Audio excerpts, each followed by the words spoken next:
राष्ट्रीय सेवा संघ के द्वारा अपने पूर्व निर्धारित कार्यक्रम के तहत राष्ट्रीय सेवा संघ के संस्थापक हिमांशु जोशी के नेतृत्व में बड़ी संख्या में राष्ट्रीय सेवा संघ से जुड़े सदस्य और बेरीनाग, गंगोलीहाट, गणाई क्षेत्र और स्थानीय युवा तहसील कार्यालय में पहुंचे, जहां पर उन्होंने बेरीनाग में एक मकान में विशेष समुदाय की कथित मस्जिद बनाने सहित कई गंभीर आरोप लगाए हैं जो पूरी तरह से अवैध हैं। राष्ट्रीय सेवा संघ के द्वारा 15 दिन के भीतर इसको नहीं हटाए जाने पर देशव्यापी आंदोलन करने की चेतावनी दी और इस मौके पर जमकर नारेबाजी और प्रदर्शन किया। तहसीलदार के माध्यम से एसडीएम को ज्ञापन सौंपा। हम यहाँ जाके हम भेज चुके हैं, जो भी ऊपर से निर्देश प्राप्त होंगे उसके अनुसार कार्रवाई करेंगे। इस पर का मैटर नहीं है, ऊपर से जांच का विषय है, जांच जा गई है, जो भी ऊपर से कार्रवाई होगी वही होगी। क्षेत्रवासियों की तरफ से दिया गया है बेरीनाग क्षेत्र में एक मामला आप सभी के संज्ञान में होगा। जो बेरीनाग में एक मस्जिद बनाई गई है जो कि पूर्ण रूप से अवैध है, इसके जमीन के भी कागज नहीं है और वो मस्जिद भी पूरी तरीके से सरकार की तरफ से कोई भी लीगल उसको डॉक्यूमेंट नहीं दिया गया है। उसी के विरोध में आज सभी बेरीनाग वासी यहाँ पर इकट्ठा हुए हैं और अगर जल्द से जल्द इस पर कार्रवाई नहीं होती तो एक उग्र आंदोलन बेरीनाग शहर में होने को तैयार है, जिसके लिए सभी क्षेत्रवासी यहाँ पर अपना अपना बयान आपको देंगे। आज सुबह नैनीताल जिले के रामनगर के पिरुमदारा क्षेत्र में बाइक सवार मां बेटे की डंपर की चपेट में आने से दर्दनाक मौत हो गई। मां बेटे उत्तर प्रदेश के रामपुर के बताए जा रहे हैं। यहां रामनगर अपनी रिश्तेदारी में आए हुए थे। वही डंपर चालक मौके से वाहन छोड़कर फरार हो गया। घटना के बाद मृतक के परिजनों में कोहराम मचा हुआ है।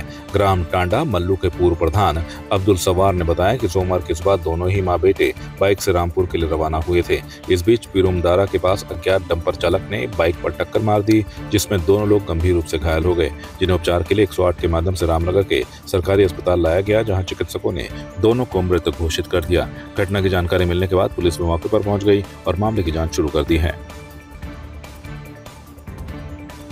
मामला यह है, फैजान और उसकी मां जैनब ये भावपुरा रामपुर के स्थायी निवासी रहने वाले हैं। ये कल जो है टांडा मल्लू ग्राम पंचायत टांडा मल्लू अपने ताऊजी के यहाँ मेहमानदारी करने के लिए आए थे।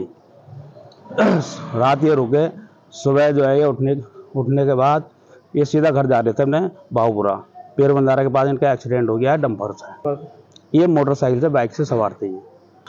हाँ, दोनों की मौके भी डेथ हो गई। यहाँ पर जैसे कि 6:30 बजे के लगभग 2 केसों की खबर आई थी कि एक आरटीए के पेशेंट आ रखे हैं जो कि पिरुमदारा साइड पर हुए हैं, जो 108 की एम्बुलेंस हमारे पास लेकर आई थी। अब जैसे कि जब पेशेंट हमारे पास दोनों आए हैं तो ये ब्रॉड डेड आए थे, मतलब इनके अंदर कुछ भी नहीं था। तो उसके बाद पेशेंटों को फिर हमने अपने इमरजेंसी वार्ड में रखा। इमरजेंसी में रखने के बाद पेशेंट को फिर शिनाख्त की गई। शिनाख्त के बाद देखा गया कि दोनों पेशेंटों मतलब लगभग डेड ही हो चुके हैं। फिर जैसे कि बताया जा रहा है कि इनका पिरुमदारा के आसपास ही आरटीए हुआ है, मतलब कोई एक्सीडेंट हुआ है, किसी गाड़ी वगैरह ने इनको मारा है। तब यहाँ पर लाया गया है तो पेशेंटों के जैसे चोटें वगैरह हैं वो भी बहुत ज़्यादा हैं। किसी पेशेंट के पैर में खुली चोटें भी हैं, इसमें से एक मेल है एक फीमेल है। मेल जो है जिसका नाम फैजान है, ये रामपुर साइड के रहने वाले हैं दोनों पेशेंट, और एक जो फीमेल है उसका नाम जैनब है। आपकी इस पर क्या राय है, हमें कमेंट कर जरूर बताएं। इसके साथ ही आप हमारे YouTube चैनल को सब्सक्राइब कीजिए। आप हमें Facebook, Instagram, Twitter और कू ऐप पर फॉलो भी कर सकते हैं। और संवाद 365 के साथ एक क्लिक में जुड़ने के लिए डाउनलोड कीजिए संवाद 365 ऐप।